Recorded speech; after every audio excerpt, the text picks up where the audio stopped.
Good evening, everyone. Thank you all so much for taking the time from your family and friends to be out here attending this meeting. I know this project is a very important one, but not as important as your family and friends. So I really, really thank you all for coming here. We have amongst us a few of our council members. So if y'all want to stand up, Councilmember Longpham and Councilmember Mauricio Galante. Thank you for your leadership. We also have a few of our planning and zoning commissioners. Please stand up. Awesome. Thank you so much for your service and your interest in this project as well. We have our Deputy City Manager, Jennifer Wickman. And I'm so glad to see Keith Brooks, our Public Works Director, here too. All departments will have a role in this project, so I'm very glad that we have other departments joining us too. And last but not the least, we also have a lot of our planning staff here, including Jacob Browning, who's also our neighborhood liaison, so he's here. So all our planning staff, please stand up. All right, here too. Yeah. Thank you all so much.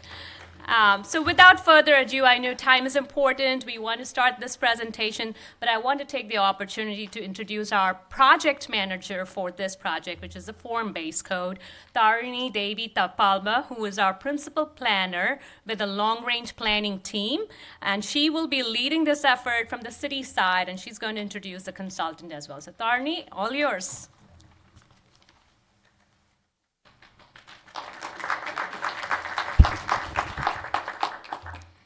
Thanks, Jinsi. Good evening, everyone. It's nice to see a crowd that's really motivated and eager to learn. So thank you for being here tonight. As Jinsi mentioned, I will be the project manager leading this effort from the city side, and my counterpart, I'm going to be introducing her. It is my absolute pleasure to introduce our first speaker, Jayashree Narayana, Principal of Livable Plans and Codes. Jay founded LPC in 2013 after 6 years with Gateway Planning Group and 10 years with local governments in Texas, Kentucky, and North Carolina. With over 28 years of public and private sector experience, Jay has worked on several award-winning initiatives. Throughout her career, she has led several master plans, corridor plans, comprehensive plans, zoning codes, including the form-based code, and overlays. Some of them include East Berry Street and East Side area plans for the city of Fort Worth, Town Center form-based code for the city of McKinney, Downtown form-based code for city of Fort Smith, Arkansas, and State Highway 199 corridor plan and mixed-use zoning for the city of Sansom Park, and Oak Street plan and code for the city of Roanoke, to name a few. We also have amongst us two guest speakers from Roanoke and Fort Worth who will share their insight and their experiences with the form-based code adoption and implementation in their own cities. Together, they're going to educate us on how to use this tool to leverage it and to make our redevelopment easier in our own city, Arlington. Without further ado, let me welcome Jay.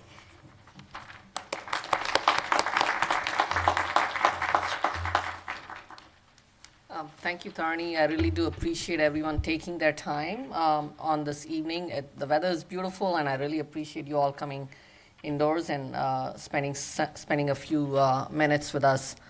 Again, the agenda really is Tarni has done the introductions. We'll talk about form-based codes as just a general tool. We'll give you a 101, a very quick 101.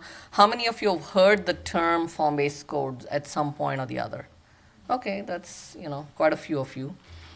Then we'll talk about one case study, the city of Roanoke, and they're kind of a little bit different, but they both come at the form-based code to kind of achieve some similar goals. The second is the city of Fort Worth, their experience and kind of history with form-based codes.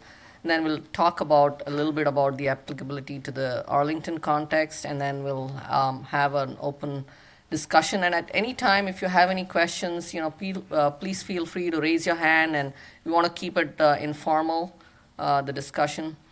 And I do want to introduce some other members of my team, in addition to the folks from Fort Worth and Roanoke.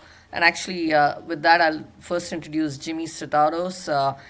He is the DFW market leader for CSRS Inc. And he recently transitioned to the private sector. He retired from a 29-year career in local government. He was a city manager for the city of Bedford, Flower Mound, and Roanoke in the past. He has a lot of history with one of the first form-based codes in the DFW Metroplex. He has a bachelor's degree in political science and speech communications from A&M, and then master's in public administration from UNT. And I'll also introduce Mike Brennan, who's the president of Near Southside Inc. Mike has been working with Near Southside Inc. Since 2006. Wow.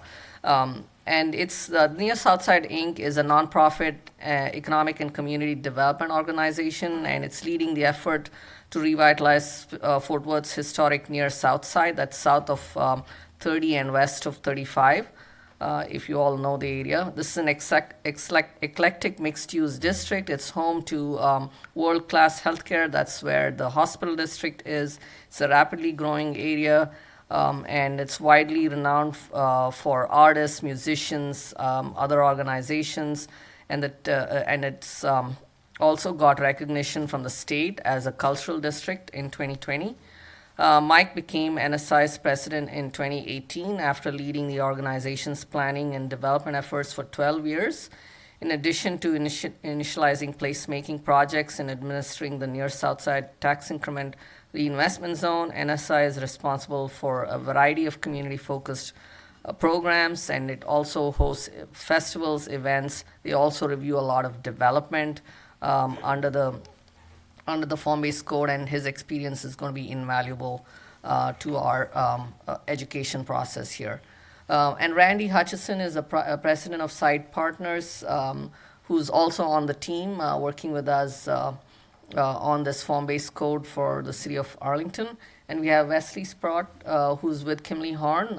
He's a planner with Kimley Horn. He's also here with us in case any questions come up. So what is a form-based code? A lot of you know this, but we'll try to make it a little interesting, and hopefully you haven't seen these illustrations before. A lot of you know what regular zoning is, right? It really is about focusing on what happens within private property boundaries. Everything that happens within your lot line is what conventional zoning typically deals with. So it deals with uses, parking, density, height, buffers, etc. It's really about everything that happens behind the property line. And sometimes you may have setbacks that are close to the street, far away, but it really doesn't really relate to what's happening around it. A lot of times you do have parking in the front, the building is set back, and a lot of time, the other issue is that it doesn't really deal with the street context in front of it. So other than maybe dealing with driveways and possibly sidewalks, it really has little to do with what happens on the street. The form-based code really is looking at how the development addresses the street. It's really relating what happens on the street with the development. It's not just about what happens within the private property boundaries. It's about what happens there and the street and adjoining properties. Controlling where the building is placed on the street is an important element. Here it's key to walkability, making the street more walkable. Parking is usually placed in the back, so it doesn't inhibit people from walking along the street. And then transparency, because nobody really wants to walk along a blank wall. It's really about inviting buildings that invite pedestrians. And then there may be open space requirements really to activate the buildings and the uses and the street itself. It's really to provide that activity along the street. So a lot of times you have these typical corridors. A lot of them are aging corridors. They're fairly wide. They're 5 to 7 lanes. You may have a center turn lane. And then you end up with the development being set back, and you have fairly deep setbacks a lot of times with parking in the front. And then cities say, hey, we'll create a form-based code, so we'll make everything walkable and we'll get this great development. And they create the standards that controls the private realm, which is the private property side.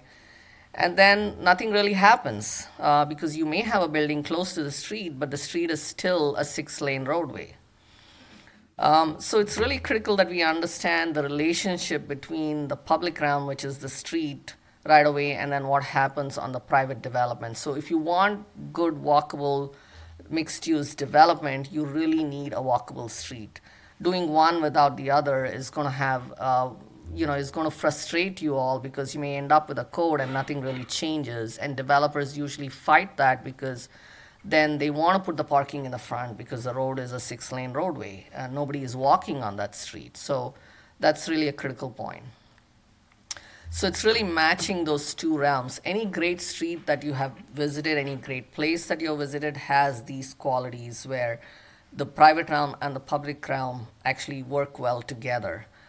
So it's really about private investment and public investment coming together at the building front. So typically the form-based codes include something called a regulating plan, which is really a fancy name for a zoning map. So we create a more detailed zoning map that shows where maybe sub-districts may be and where future blocks could be, because these may be areas that are undeveloped, or maybe they have large super blocks that you want to kind of make into smaller blocks. Then they would usually have building standards, form standards for where the building actually is going to be on the property, where it needs to be, the height, etc. All those standard zoning rules are still there, but it really relates to a specific character and a building form that you want to implement.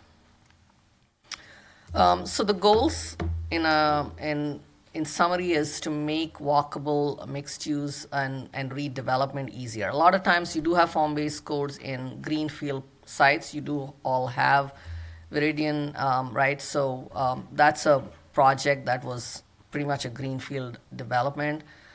It's really uses a master plan approach, that what we're doing is really creating an upfront master plan that tells the property owners, developers, and the community at large what the vision is and then how we implement it. It encourages private investment due to this concept called adjacency predictability. So if you think about it, if you as a property owner are going to the bank and asking for a couple of $1 million to invest in your property, if you don't know what's happening next door, or there's going to be a car lot or a junkyard, the bank's not going to loan you the money. It's really about creating that investment security for you and for the city. So it also encourages the city, when they invest in the infrastructure, that the development is going to be held to that standard that can actually take advantage of the infrastructure, right? It limits the need for these planned developments, because a lot of times the way to get around a standard that may be typically auto-oriented is to do a PD, and you end up with a bunch of different PDs, and trying to manage that from an administrative standpoint is usually challenging.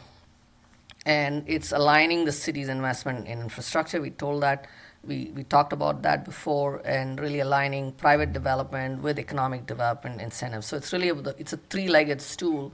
You have the zoning, and you have the infrastructure, and then you have the incentives. To bring them all together is the benefit of a form-based code. And this is a tool. We are right now looking at one particular area in the city, because this is the first time the city has embarked on this. We want to make sure that we get all the kinks worked out and make sure it's working well before you look at other locations. But it's really about implementing walkable mixed use. Not every place in the city is going to really fit that vision. And we want to create a framework that can be tailored to other locations, so you end up having almost a kit of parts, if you will, that can be used elsewhere. So where can form-based codes be most effective? And we touched on this a little bit. It's where you have a public sector driver. So you have an investment in a streetscape or an improvement of a street. I mean, a great example is Abram Street in the city of Arlington, where this has happened.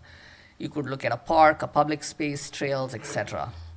The community desires change. A lot of times it's driven by the community, the property owners. There's nothing happening. The property values are declining, and they want to get together, and it's a grassroots effort.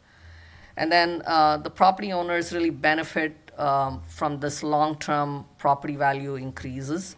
In a lot of the projects we have worked on, this takes 10, 15, 20 years. So we are seeing that play out. Some of the advantages are it gives you a lot of flexibility within a range of outcomes. It's not flexibility to do everything under the sun, but it's really flexibility within the context of creating something more walkable.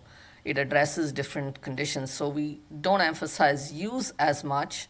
It's more about the form. Use is still controlled, but we don't really emphasize it that much. Predictability, it's really about ensuring there are predictable outcomes for both neighborhoods and for developers. Developers hate it when rules change in the middle of their project, and they don't know whether they can make the project pencil out. We want it to be predictable. We want the approval process to be streamlined, so we're doing the work of the planning up front, so that can help developers in the long term and property owners and residents. So everyone knows what the rules of the game are, and there's limited need for rezoning in the future. And I think the Fort Worth example will kind of show that, how that really helped with eliminating that barrier. And it's really enhancing and making the public realm safer. It's this focus on walkability, so the infrastructure investment is critical to make this successful. And uses may change according to the market. One of the things is you may end up with an office user now, and then the restaurant may take a while before a restaurant users may come to the area. I think in Roanoke, one of the lessons we learned initially was that people didn't want to build upper floor residential because there was no market for it, and it was expensive to build. The lenders weren't loaning. And so it had to go through a matter of like the project proving itself before some of those users would come online. So with that, I'll hand it over to Jimmy to talk a little bit about Roanoke. This is a project I've been involved with the city since 2007, I think, when the city first started this project. And how many of you have visited Roanoke and Oak Street in the last... Okay, not many. So, but after this, you may want to go back and look at it. Yeah. Thank you so much, Jay. Jimmy Statatos, and I left Roanoke in 2012 or 2013 and I was city manager of Flower Mound. But I still very near and dear to my heart. If you look back, I was the first city manager of Roanoke, and I got there in '98. And I mention that because the whole time, we're surrounded by Flower Mound, Keller, kind of South Lake, Trophy Club, North Fort Worth. And so we're trying to think about, okay, how can we set ourselves apart? What can we do as a community? On Oak Street, we had the original Babes, and at the time, we had the only 4-star restaurant in all of Denton County. So it was that was it. I mean, in terms of draws to get people to come visit. And so one of the things, property owners, they look at, everyone wants what South Lake Town Square has, or just fill in the blank. And so we had to, look and see, okay, realistically, what are we going to be? What can we, become? And, we want to set realistic expectations. And so we started meeting with the stakeholders, with business owners, with residents, and what have you, and kind of looking at, okay, what do we want to be when we grow up, and how are we going to get there? And that's really when I met Jay, and candidly, I had never heard the term form-based code at the time, and maybe because we're one of the first ones, but I hadn't, and so I wasn't sure. I just didn't know. You don't know what you don't know. Looking back, it was genius, and I think it changed the trajectory of Roanoke permanently. But so what we did was we met with all the property owners and, again, the public in general, and looked at, okay, how can we approach this? Is everyone invested literally and figuratively? And as Jay alluded to, as we were starting to migrate towards the form-based code, one of the things that we really stressed is predictability. Because when you have a downtown at the time, and you saw the pictures, like the picture at the top, no curb and gutter, no sidewalks.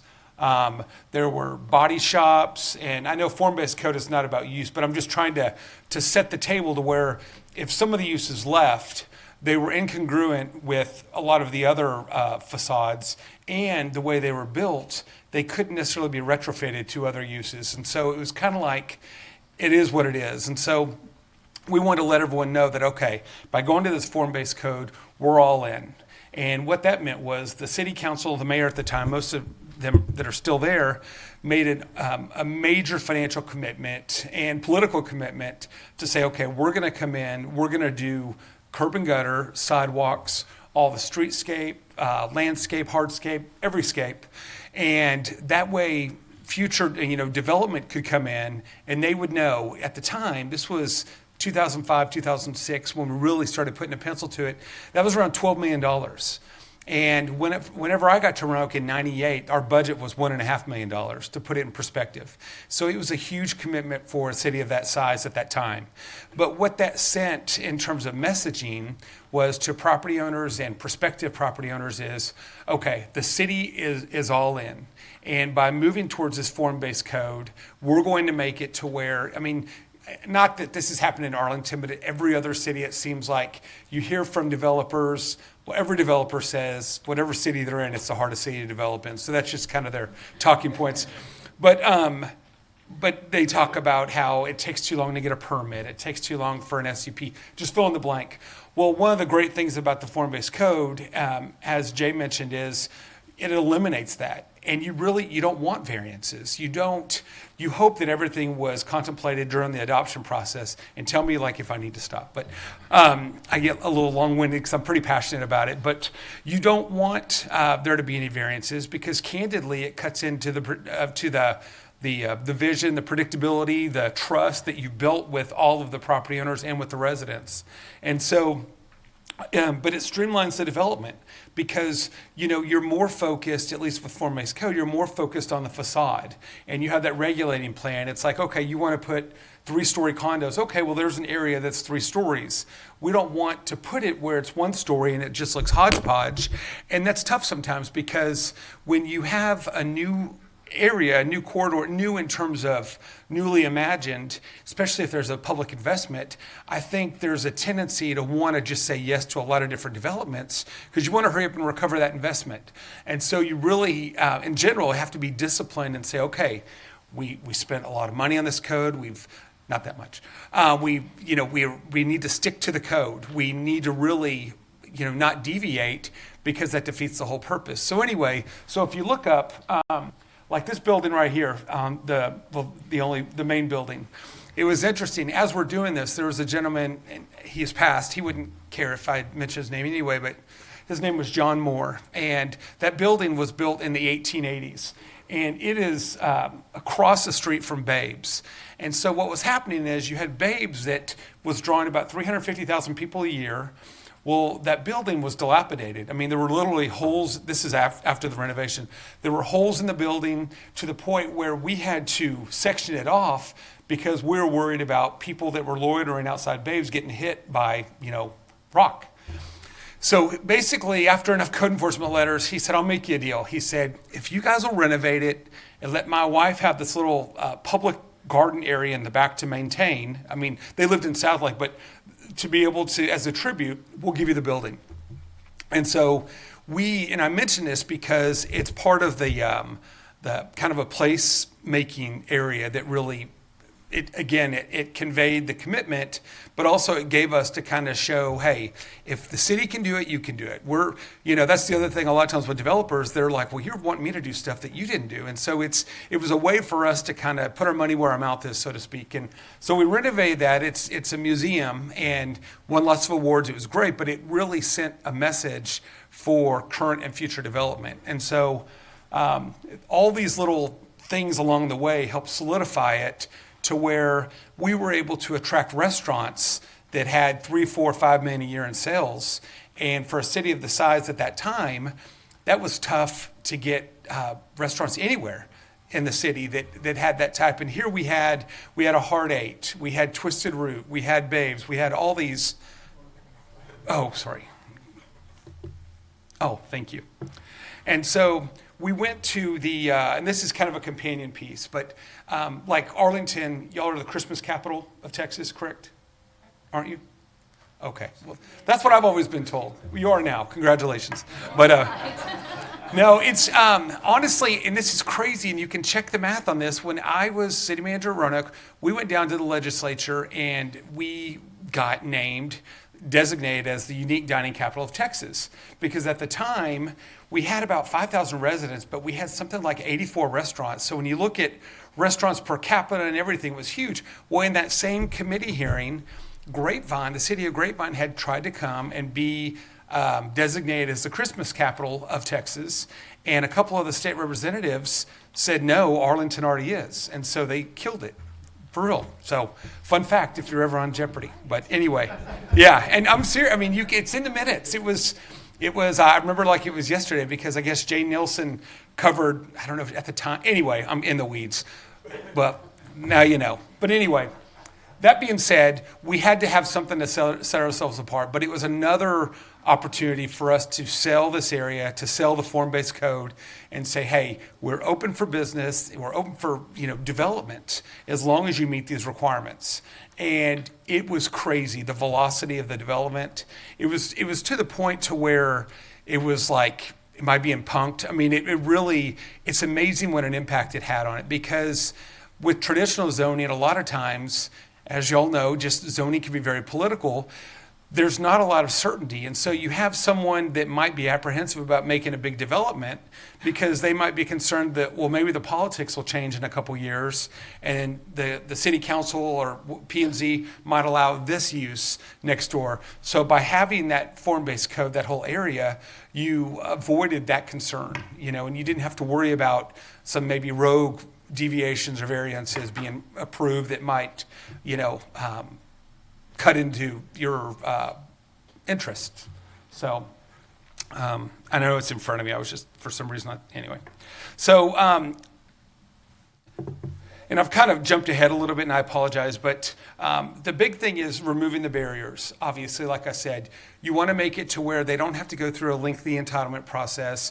The city still has all the control. They still have to meet all the requirements, but you just expedite the development. And it's great because, again, the city can recover their investment. And you know at the end of the day that they're going to have to meet those requirements. And then I'll get out of the weeds, but about 2 sessions ago, in my opinion, I'm being a little political, but one of the worst bills that was passed in the legislature was basically prohibiting cities from regulating building materials to where and paint colors, to where you can build a metal building next to the White House. Or, I mean, obviously that's not in Texas, but you get my point. Cities cannot regulate it unless it's part of an HOA, or if you do something like if you give an incentive basically to where, okay, you'll lose your incentive if you deviate from this. But it's a really, when I was, right before I retired as city manager at Bedford, someone came in and bought a gas station and they painted it yellow. I mean, my irises are still hurting. It was so bright. And the city council, the mayor, they're like, Jimmy, you've got to make them change it. I'm like, you literally can't. And so one of my sons works for the legislature, and I mentioned that because I've told him, I was like, if I ever win the lottery, the speaker, Dade Phelan, lives in Beaumont. I said, if I ever win the lottery, I'm going to buy a tract and I'm going to build the biggest metal building outside his subdivision, just because, you want building material regulation now? But the reason I mention that is because when you have the form-based code, it's another layer of protection to help protect the integrity of the development, if you will. And again, it helps with predictability. Incentivizing, there are cities that do incentives like for this type of project through the public infrastructure investment. They could say, we're going to do this and then we're done.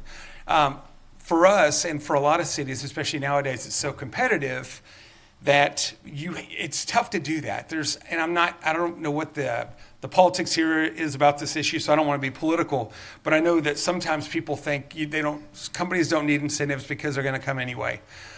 Well, I disagree because especially with all of the cities being adjacent, if you can go to a nearby city and have all your residents go and frequent that business, then you lose all of those sales. And again, the reason I mention that is because for Roanoke, we thought, okay, we made this big investment, in every way investment, and so we want to do what we can to incentivize new development. And so we started reaching out to businesses that were unique, ones that we wanted to come, and we would tell them, okay, and it was only the first two that we really need to, because what I told the council, and they agreed, is we've got to be very aggressive for, at the very beginning. After that, it'll snowball. We're confident it will, and really you want to reward the newcomers, if you will, or the ones that are taking the most risk, if you will. And so we went and we said, okay, we'll do forgivable loans. Twisted Root, they said, we want to come, but it's going to be $150,000 for our kitchen equipment. And so we said, okay, we'll give you $150,000 each year you stay, because we didn't want to have vacant buildings, obviously. Each year you stay, we'll forgive $30,000 of the loan. And so we did that, and we also did that with Hard 8. And then we also did some small property tax abatements for the buildings. And the reason is because, at least in those instances, the owner was different. The restaurants leased the building. And I know that's common, but I just wanted to differentiate. And so, again, if, with property owners, we're like, okay, you need to use this, you build it like this and all this. So we want to incentivize that, because it is a risk. As much as I loved Roanoke, they're taking a risk. And so what we want to do is help minimize that risk. And the 380 agreement says, I know, especially the council members, you all have dealt with that. Basically, it's a state local government code 380 that basically says you can do almost any type of economic development incentive. And we did. Things from waiving permit fees to, just different things. Suspending certain fees, like how you could put it in escrow, and if you default, then you've got to pay it. I mean, there's a lot of different ways to get there. And with everything y'all have in Arlington, you probably have forgotten more than I even know about it. But just those are some of the examples. The $12.5 million in public investment, and that's counting water, sewer, streets, stormwater. We had to pay to relocate the power lines. You can't see it now, but there were power lines that were they were not aesthetically pleasing. And so if you look at annual sales tax, it was crazy, because once Oak Street was up and going, Roanoke instantly became one of the top 5 cities in the state for sales tax per capita. And people would come, it was great, because people would come from all over, spend their money, and then go home.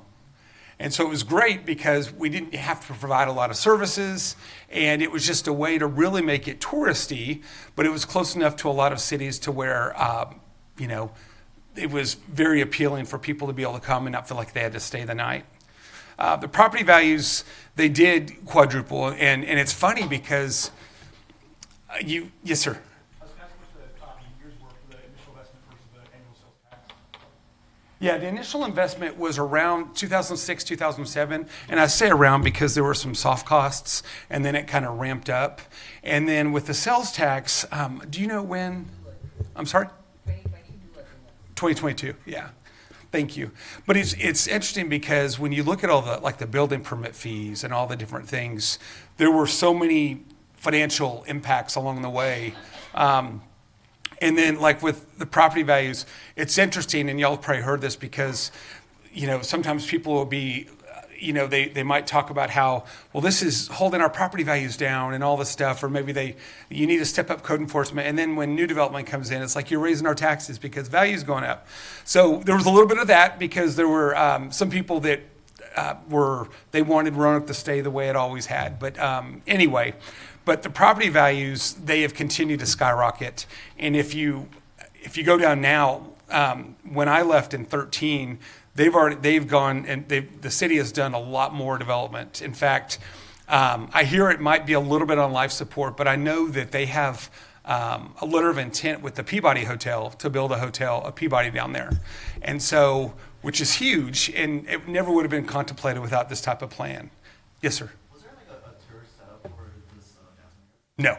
No, we didn't do a TERS because, first of all, the tax rate is so incredibly low. That was really the main thing, because the tax rate at the time was only 37.5 cents. And we thought, based on the small mass in terms of the geography, it would almost cost more in legal fees to set it up than it would be to generate revenue. So, great question, though. So.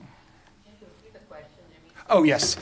This gentleman asked if there was a TERS district, like a tax increment reinvestment zone, and there was not. And I don't know if everyone has dealt with. In a nutshell, it's a vehicle to help generate extra revenue when property values increase, and then the revenue goes into that district to help pay for improvements, or there's a wide variety of things.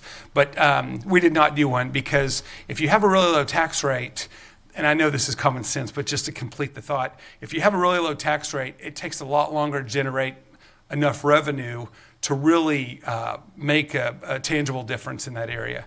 And also, it was one of those things that for so long, I think the city, I don't know, it was almost like, I hate to say reward, but it was something like, if the city had done a TERS, it almost may have taken away from the pride of doing this for, you know what I mean? But that is an excellent question, so, because those are very common tools for these types of developments. So,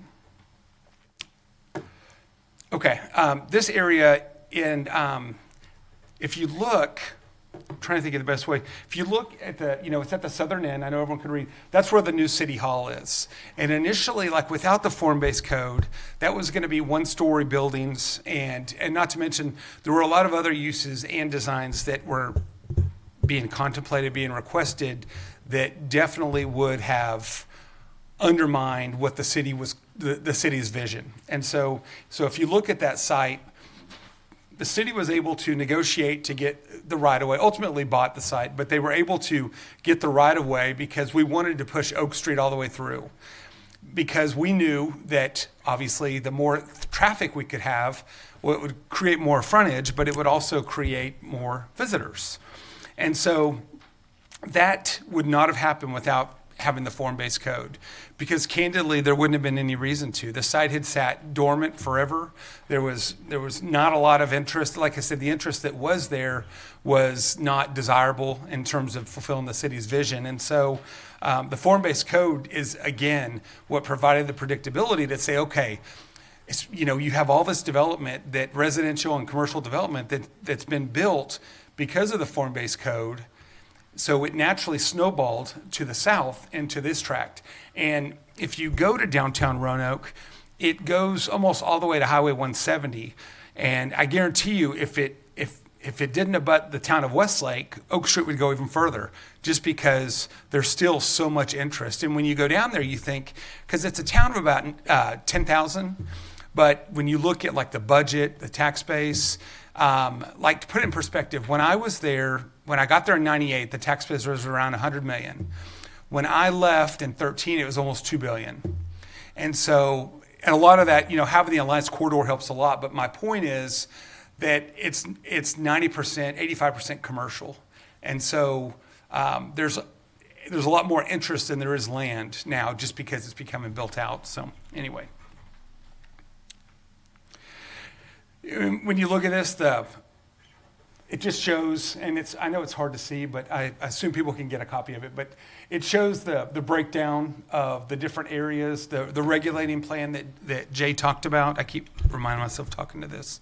It, again, because you want, well, first of all, for staff as well, Roanoke had a smaller staff than Arlington, but you want to be able to empower staff to say, okay, this is the plan. If someone comes in, here's the plan. Again, instead of having that lack of predictability to where a developer will be like, well, I'll just rather go somewhere else where there's a little more certainty, instead of just rolling the financial dice. And so that's one of the things I love about this that Jay created, because it was something that we could show. And when you're trying to, the traditional zoning is so focused on the parking, and they want to have the parking just for their development. Well, then you get, as y'all know, the Walmarts, the Targets, and all of those that were required to put in as much parking as if every day was going to be Black Friday. Now you have all this extra parking, and you can have HTO, and there's businesses like that you can put in the parking lot. But other than that, it's a lot of wasted parking. And you've got restaurants like there's one in Roanoke that's not open for dinner. Well, you have other restaurants that have late hours that can help you use that parking. It makes it to where it's a lot more efficient, and it's a lot more aesthetically pleasing, and it's a lot more financially reasonable, because a lot of the parking, all the on-street parking, was put in through the city's investment. And so that helped reduce that barrier to entry for development for residential and commercial. That's the new city hall. Obviously, you can tell that was built after I left, and then the new multifamily down below. And there's more multifamily that's been built since this. And this is, if you look, you see the way it kind of hugs the. It's up on the street to where a lot of traditional multifamily will have a sea of parking that takes away from the walkability and the aesthetics. And so this is something, again, if you've got a developer that comes in and builds it, they know that their next door neighbor, business-wise, is going to have to build the same thing. And so it's not going to be this hodgepodge where people are having to dodge cars in the parking lot when they're trying to go, down the street and eat. These are, if you look at all the different years on when the different things were built, and there's even more now since then. It's just it's really taken off. But if you look at the pictures of the buildings, for me, that was one of the coolest things, for lack of a better word, is because you had this vision kind of come to life every time there was a new development, and you knew that there was going to be some uniqueness, but it was going to be very similar. You weren't going to have a 3-story building in the 1-story corridor portion. You weren't going to have setbacks that are different like you do, in a mixed-use setting under a traditional, even PD. A lot of times with the PD zoning, you can still see the staggered setbacks based on the uses, and it just takes away the continuity. And so it was so exciting to kind of see that come to life. And one of the things I want to mention is, because I know Arlington is more developed, obviously, than Roanoke was at that time. One of the other things we did in terms of incentives is we did facade improvement grants. And so it's like, okay, this might be a use, like I said, like the body shop before. Well, if they want to try to retrofit it to be a restaurant or what have you, well, the city would do things, we would do grants to match their investment. And it was capped. I think it was capped when I left, it was like $10,000. So basically, if you invest $10,000, we'll match $10,000. And there was money that was set aside each year. Once the money was gone, it was gone. But there was also that clawback provision to where, okay, we'll do this, but you've got to stay at least, I think it was 3 years, because it was a smaller amount, or you have to pay the city back.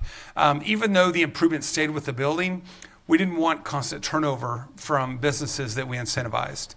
But it was huge, because you're not going in and starting with the blank swath. You're not just going to go down and bulldoze buildings. And so, but if you can get buildings to comply and incentivize them to comply, I think it's a lot easier for them to write the check or be willing to. Again, just more new development. If you ever get time, I would definitely drive down there, especially if you look at some of the older pictures that Jay shared. It does not even look real. And it's interesting because I won't mention the firm, but there was a pretty good commercial real estate firm. This is when we were first starting. Okay, we were starting to, we were probably 2 or 3 months away from breaking ground on the infrastructure. And Jay, I don't know if I told you the story. And so we wanted, and I was also economic development director, and so we really wanted to push out, hey, look what we're doing. And so this firm, it was a brokerage firm, but they also did a lot of their own like aerials and mapping and stuff. And they said, so I was like, okay, what can you do some mapping or aerials so we can kind of show vacant tracts, different things? And she said this, I couldn't believe it with a straight face. She said, well, we can. But if we Photoshop out all the blighted areas, you'll just have the water tower. And I was like, wow. It's like, tell me I'm fat without saying I'm fat. You know what I mean? And so, and it's interesting. I was like, but maybe I had a chip on my shoulder. But, there were a lot of people that like, oh, this won't happen. Well, fast forward about 2 or 3 years later, and if y'all have dealt with it, it's all ICSC, International Conference of Shopping Centers. I was on a panel about Oak Street, about the impact. And that same broker walked up and she goes, I always knew this was going to happen. I was like, well, we have a little more than a water tower. She goes, what do you mean? I was like, you know what I mean. Yeah. But anyway, but I want to drive home how much love that I know. I was like, mic drop. But I wanted to drive home how much love the area needed. But without the form-based code, we would have been waiting a long time and just kind of like, okay, well, the code says you can do that. And then if you look now at that bill I was talking about, then it'd be even more devastating. Again, that grilled burgers, that was Twisted Root. During COVID, I don't know if the Arlington Twisted Root, is it still open? Okay.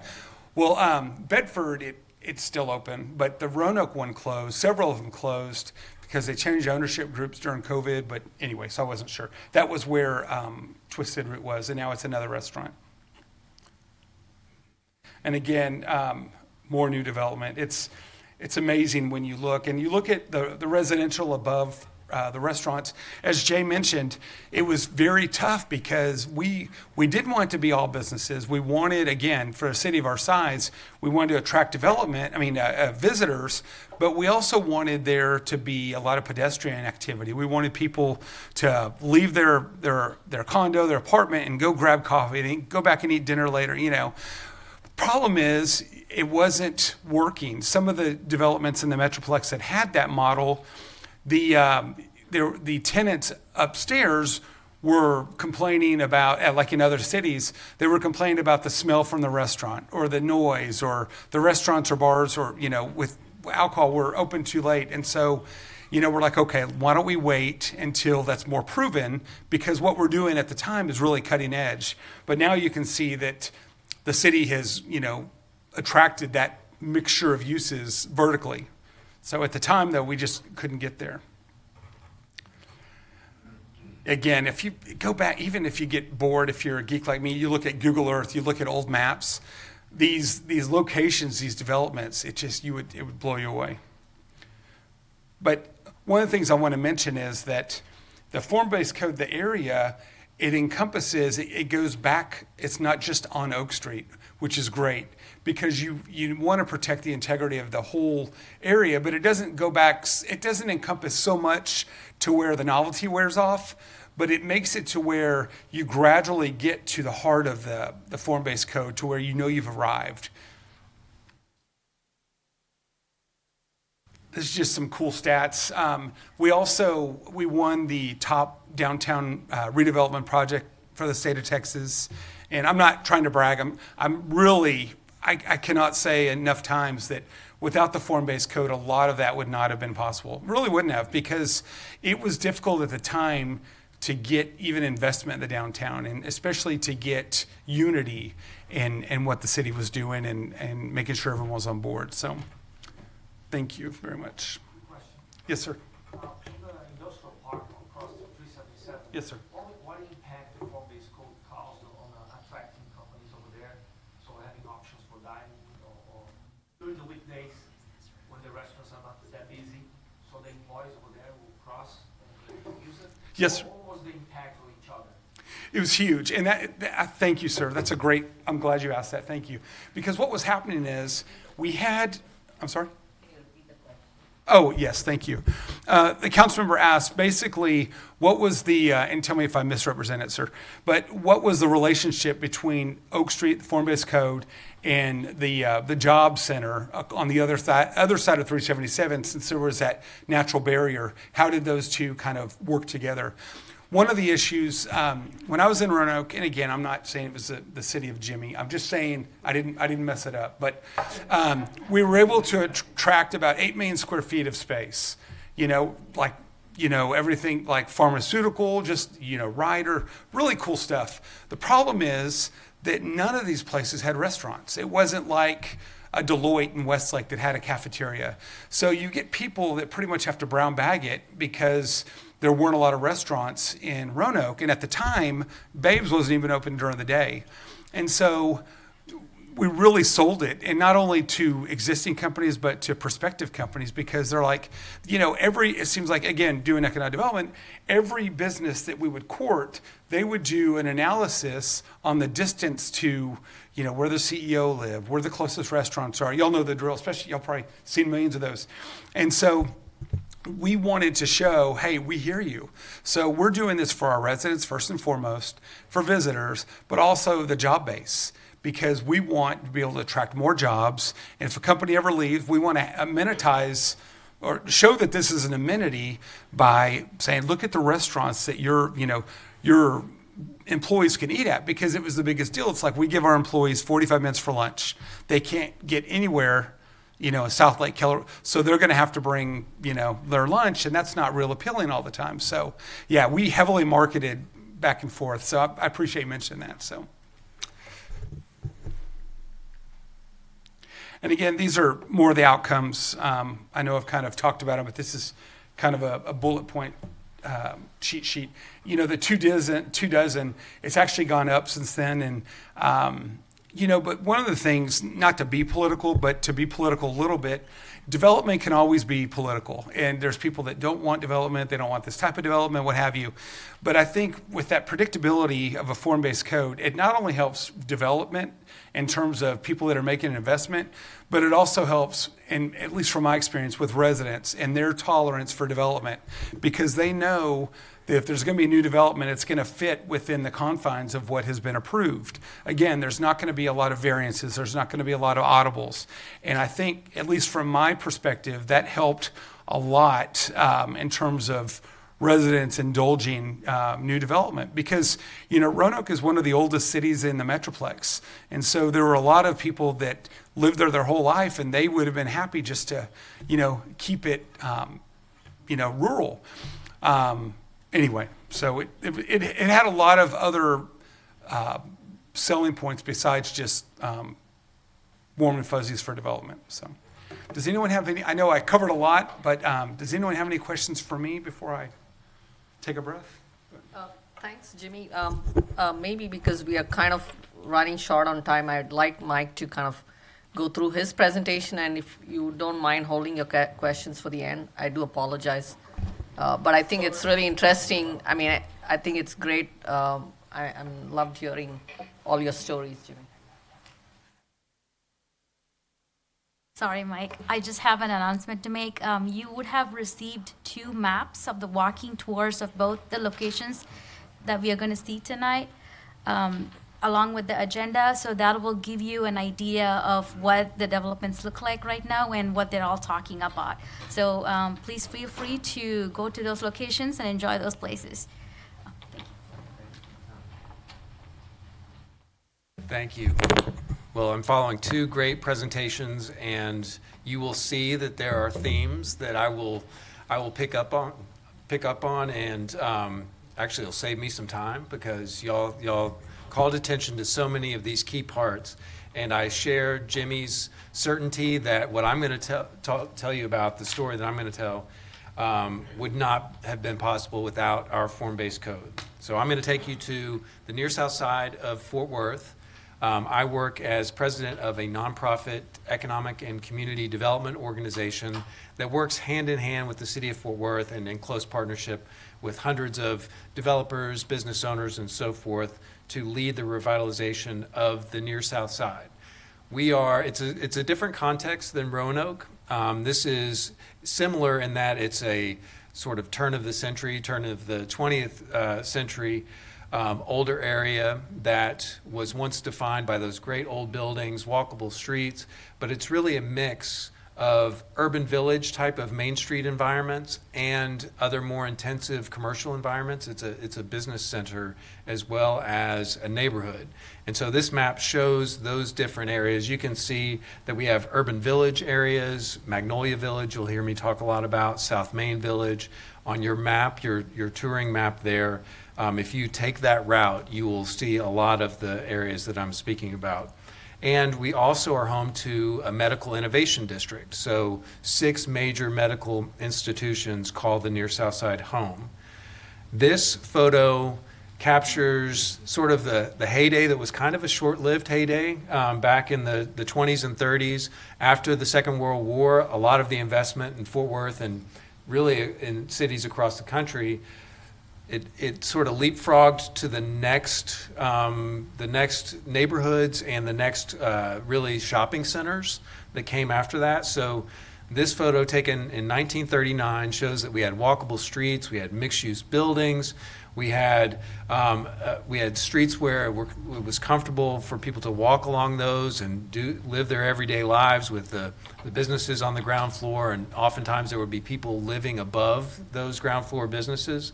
So those really became the assets that when it came time to really lead an effort to revitalize the district, we wanted to build on those assets. Today, I saw your Great Places in America little logo at the bottom. Shout out to APA's designation program. We also received the same designation for Magnolia Avenue. That's what we're looking at here. This is Magnolia sort of on its showcase day. This is our Arts Goggle Art and Music Festival. But you can see from this slide, you have this great mix of older buildings, newer buildings that were built based on the requirements of our form-based code. You have those buildings filled with local businesses right next to major medical institutions. And really the built environment is not just those private buildings, but it's a combination of the private spaces, those buildings, and what happens on the private property, and the importance of the public realm. So you see that nice tree-lined street there that's really the scene of so much of the community activity. We don't have large parks in the near south side, so our streets really are those public spaces for people. It has not always been like this. This is taken the year that we were working on the form-based code. So I literally will flash back to 2007 here in a minute with some slides. But this is when we were having the conversation of which development standards would be the best match to achieve that vision of a highly walkable, mixed-use, vibrant urban district. So the ingredients that really have come together through this code and the investments that some really great partners have made. The buildings, if you have great old buildings, save them. That is critically important. That is really important to maintaining the character of place. That really is sort of the life and the competitive advantage of so many of these older districts. Try to fill those buildings with something special. In our case, locally owned businesses. It gives us a competitive advantage when folks are looking for something special to do, and they see enough Chili's and Applebee's on the highway exchanges. If you can deliver an environment similar to what you have in Roanoke, then that is going to be a competitive advantage because you're delivering that special environment and those businesses that are special. And get the street right. So you've got these great buildings, you need a great street to match that. So fast forward to today, and those ingredients have come together through a mix of public investments in the street, millions and millions of dollars of private investments, some of that incentivized through, in our case, the TERS is our major tool for those incentives. And all of those ingredients come together. This is just a section of South Main Street. The Medical Innovation District, that for purposes of just economic development is the engine, the dominant engine for the near south side. When it comes to the form-based code, we have to take into account the special needs of all of those major medical institutions so that when we created a code, we would be responsive to their needs. If they were going to be within our form-based district boundary, then we needed a code that would be responsive to their needs and would allow them to continue to grow, and that's what we worked towards.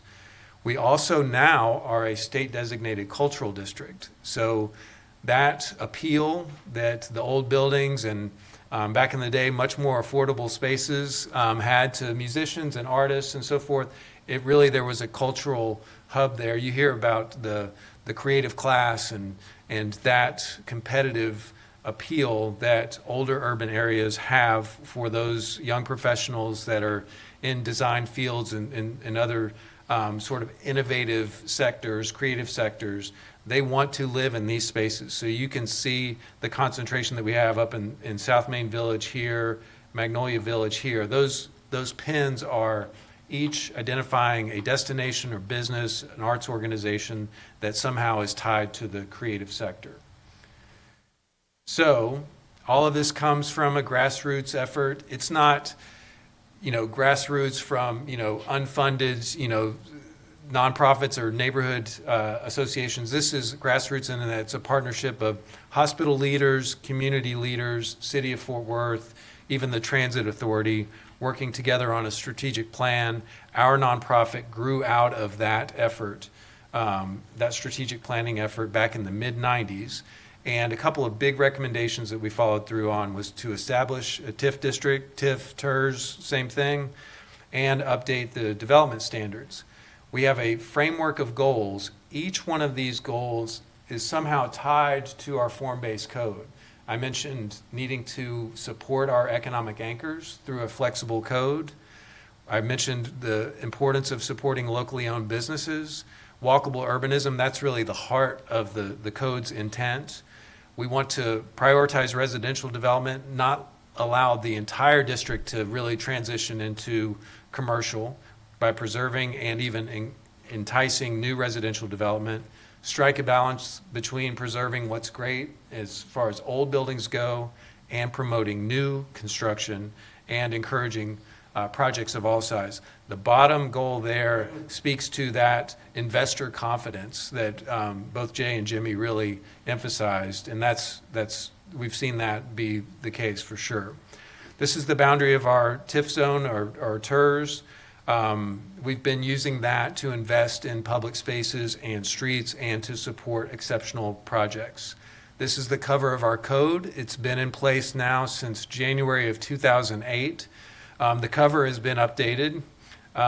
This is an award-winning project that is at the center here. This is just north of Magnolia Avenue. If you go on that tour, this is on 6th Avenue, just north of Spiral Diner. Marlon Blackwell, it was the architect. Really creative approach there. So that was built based on the rules of our form-based code. So you can be creative architecturally. That is not something that we prescribe. We do not prescribe an architectural style. We just have some basic form-based requirements. This is probably a dramatic headline, but this really is the outcome that we wanted to avoid. I will say that we actually did not avoid this particular site. This is a one-story medical clinic located at 8th Avenue in Allen. This was under construction. Actually, no. It was under design when we were having meetings like this. And it became the poster child of we will be vulnerable to this throughout the district. And so that's the street environment that the default development market is usually going to deliver. The outcome that we secured through the form-based code was medical clinics, same use, different form. And pay attention to the street there. You have the trees, the lights, the sidewalks, and all of that. Developers will respond to the rules, and particularly non-traditional developers. Now we have physicians that also are real estate developers. They're not coming at this with a portfolio of formulaic projects. They want to know, hey, what are the rules? I got to be in the medical district. And they also want that investor confidence, knowing that their neighbor is going to do something of similar quality. All right, this is a quick flashback. I just wanted to show you all some slides from when we were having these conversations. We were basically just making people choose the vision for our district by showing these visual preference survey examples. Should our development standards promote this type of sort of single-use commercial corridor, or should it promote this type of mixed-use urban village environment? And it was clear. I mean, all we had to do was point to examples in our district that still had this type of character. What we needed to do is educate folks on, all right, how do we get that? So we would talk through, all right, if you have a mix of uses, then you need your standards to allow those mix of uses. Maybe you give height bonuses for mixed-use buildings. You got to pay attention to the street. You got to pay attention to the relationship of the buildings to the street. Maybe you have maximum setback rules instead of minimum setbacks, and talk to parking location, of course. That's such a key feature of all of these. We talked about the facades, and transparency standards are very important, particularly for commercial uses. Street design, always designed for all users. On-street parking, that is the benefit of buffering the pedestrian area and serving those businesses that you want in the ground floor. Streetscape standards for those lights and the trees. And again, we pointed people to these are the exact slides I used back in 2007. These are the buildings where we had some examples of this type of environment, and we could point to them. We also had examples of new projects that had been built based on just some pilot efforts. In this case, worked with Randy and others at the city to establish some mixed-use zoning districts and some special PD zones so that we could basically have a test case for these standards. So we could point to them and say, hey, these townhouses on Adams Street, basically the same rules applied to them that would apply throughout the district. We also had enough bad examples to say, all right, we don't want our apartment complexes to all look like fortresses. We don't want our parking lots to line all of our primary streets. This is on Magnolia. This is now Great Place in America designated, but that's what the street looked like then. So the zoning was a patchwork. I'm sure that's what y'all are dealing with in Arlington. 90% of the area, it was illegal to build mixed-use, walkable urban development. These were the few pockets where we had that mixed-use zoning. But if you looked at where our primary streets were, any place that has a green line and white next to it is vulnerable to that type of suburban-style development. So we used that to make the case to our city council rep, then to the full council, that a city-initiated rezoning to adopt this form-based code was warranted. And we did that. We were able to set up a system. We used the framework for our code is based on the transect. So we have T4 zones and T5 zones and special T5I zones for the hospitals and some other industrial areas. We have T4N zones for neighborhoods where we want there to be residential. We don't want single-use commercial there. And fast forward to now, after I think it's the largest city-initiated rezoning in the city's history, we have now 16 years of visible results. So all the types of different projects that both Jay and Jimmy talked about, major residential, we had developers adapt to the rules, and so they're delivering streetscapes and hundreds of units in projects like this. And this is right down the street. That is Moncrief Cancer Institute right there. So you have that mix of uses. This is a great restaurant called Cafecito that's getting ready to move in right there. So all of these things mixed together in the form-based code makes it possible. Those projects are creating the places that are appealing to new residents. Those residents are then supporting local businesses like you have right here. This is the Holly Wine Bar. I mentioned how we have a lot of developers that aren't conventional developers. This is a husband and wife team that built this project here as a first phase. They are now working on phase 2 of that. So they built this one, had to clear every hurdle imaginable for a small scale project. Now they're building this one over here. Still some hurdles that they have to clear, unfortunately. But the TIF is there to help them out. Major mixed use. So this is a physician who, this is his third project. He was not a developer. His first one was just finding a place for his wife's clinic and his own clinic, and putting some apartments on the second floor on a small, single building, small parcel. This is his third project, and he's now going up to 3 stories. His neighbor across the street now has a 4-story. They're battling, these two physician developers. So the mixed use, that was a forgotten model of development. That has come back. Office, this is obviously an old building here, landmark, treasured landmark there, and a new infill office for a creative firm, in this case, an architecture firm. And this now, if you go to Magnolia and Hemp Hill, where this is, it's more well known for Walloons. Highly recommend a restaurant in the near south side called Walloons. It's great. That's getting most of the attention, but that office building is also, and it's filled up with VLK as an anchor tenant there. We talk about complying with all of the rules, and that's the smoothest path. If you comply with all the rules, you are administratively approved. You don't have to go to the Urban Design Commission. In this case, we have a design review committee that will work with developers in special circumstances. You're not allowed by right to put a parking garage right next to a street.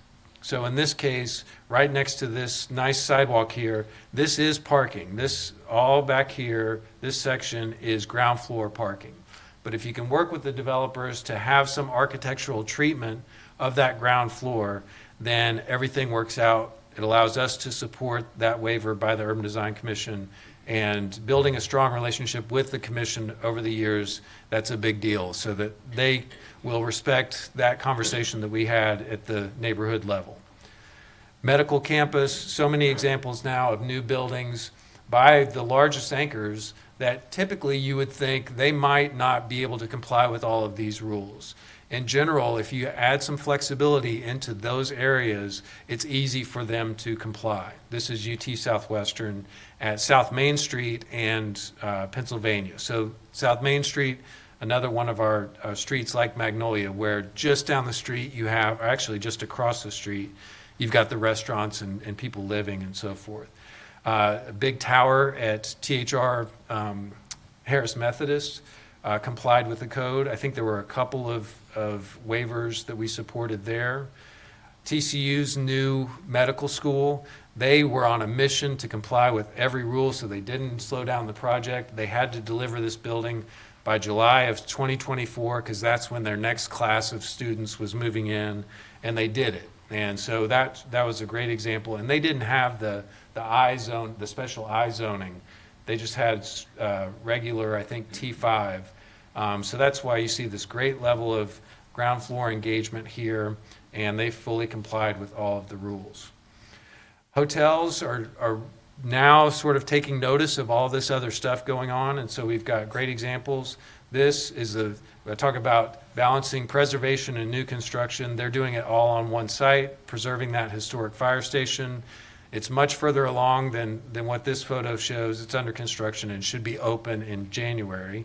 This one obviously hasn't started, but this one is fully compliant, and we worked with them on details that aren't required by the code, but that conversation that you have just by helping them navigate the code, it allowed us to work with them on the ground floor so that they oriented their restaurant and bar area to this park that's right next door, which was a huge win. This, I'll finish with this example. You know, I talk about all these sexy projects that are, you know, the new landmarks for the near south side. This is still the one that probably gets the most attention from planner types. They're like, how did you get Quick Trip to, you know, do the thing where they orient the building to the street and everything? Well, we did it because they had to. They were forced to do that. What's funny is that if you go to downtown Fort Worth, they have one at Lancaster and Henderson, and it sets a whole new standard. It's you know, 2 stories, beautiful, really oriented to that corner. But we were proud of this. But this took more waivers than any project before or since. But we supported it. And at first, I was skeptical that there would be strong support from the neighborhood. There really was. We needed a gas station. We needed a convenience store. And they did it. What's funny is, I talk about it being the most celebrated.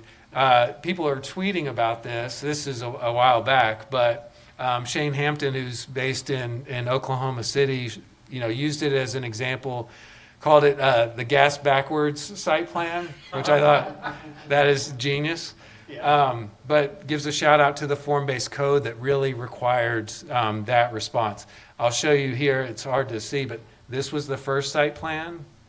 You can see that their building was tucked back. This is the main street right here. Their building was tucked back with the parking in front. This is where they ended up, with that building tucked into that corner. So that was the progress that we made. On the economic side, the property values have gone up significantly. Our code was adopted in January 2008 here. The Great Recession probably impacts, you know, last at least till there. And then you see sort of that hockey stick curve as things continue to improve. And what started as a tax base of 230 million or so is now about 1.7 billion. And the number of building permits, 2,664, with a total job value of about 1.8 billion. You'd wonder, well, how can the job value of just new construction projects be more than the taxable value? It's because we have so much tax-exempt property within our boundary, all of those hospitals. So that some of the job value there are investments in those tax-exempt properties. So I'm a big believer. My background is in planning. We had the opportunity to do the drafting of the code in-house, working very closely with city staff and folks like Randy, and the importance of being in good hands on the planning and design side. I can't overstate that. You are in good hands with Jay and the planning staff and Randy, and it's great to have city council members and commissioners in the room.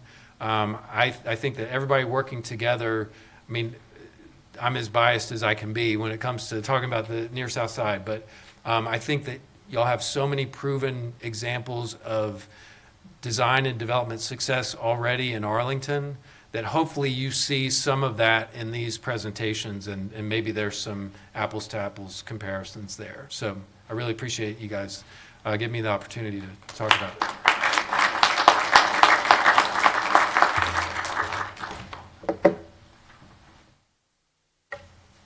Thank you all. I really do appreciate everyone sticking it out. I know it's been a long presentation. And again, to reiterate some of the things, how does this apply to the city of Arlington? It's really about leveraging the city's investment. A lot of places you already have that investment, and we're trying to kind of create that additional level of predictability and with flexibility. And again, Mike, to your point, that you need to have enough flexibility in the code because you don't know what you don't know. And you want to make sure there are market responsive uses in there, because there may be a process to allow uses that we can't think of now because we don't know in 10 years what new uses may be coming online. And then the framework that can be tailored to other locations in the city. And again, this is the pilot code. It's only going to be in one area, but the idea is that you'd create a tool that could be used in other locations. And I think that's what we're trying to do in the city of Fort Worth now, because the original thing was you have six different codes, and we want to kind of streamline that. So we're trying to set that. We are learning from other examples, and we're trying to kind of do a better job in terms of creating the framework. With that, I think we'd like to open it up for questions. I know it's been long. Yes? So are we only looking at one location, private areas, and like four? The question was, are we looking at only one area or multiple areas? Right now, we're looking at one pilot area. We have shortlisted some 3 or 4 areas that we're kind of looking at the relative pros and cons of each, and we'll come back to City Council and present that next month. Okay, and the follow-up is that, is that shortlist public, or will we know about that next month? Is the shortlist public? I think there was a present. It's on the city's website. City's website, yeah. Any other questions?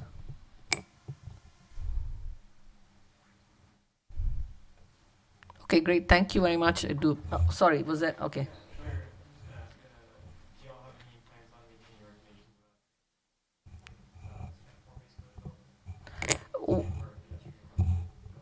recommendations? Are we going to make any recommendations on transit use with this form-based code? It's not directly related to the code. I mean, obviously, it could be a cherry on the top, but that's not our task.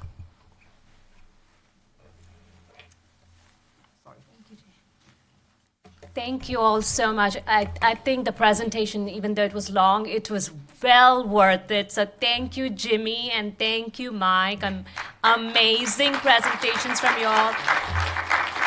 And Jay and her team have done an a really awesome job explaining what the form-based code is. So she set the stage, and Jimmy and Mike, y'all took it on and showed us. So inspiring.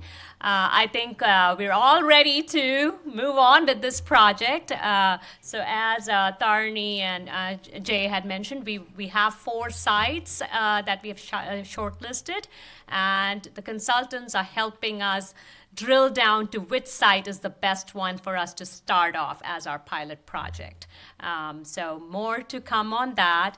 Oh, I wanted to clarify one more thing. I know some folks came here thinking about whether this is related to the comprehensive plan project. So 2 separate projects going on simultaneously, so I wanted to clarify that. We did have an open house at the library last month, or maybe a month and a half ago, about getting a steering committee together for the comprehensive plan project. So that's a different project. This is a different project. But both of these projects, very important projects, and I think they'll make a big difference for Arlington. Thank you all so much. I appreciate you all coming here.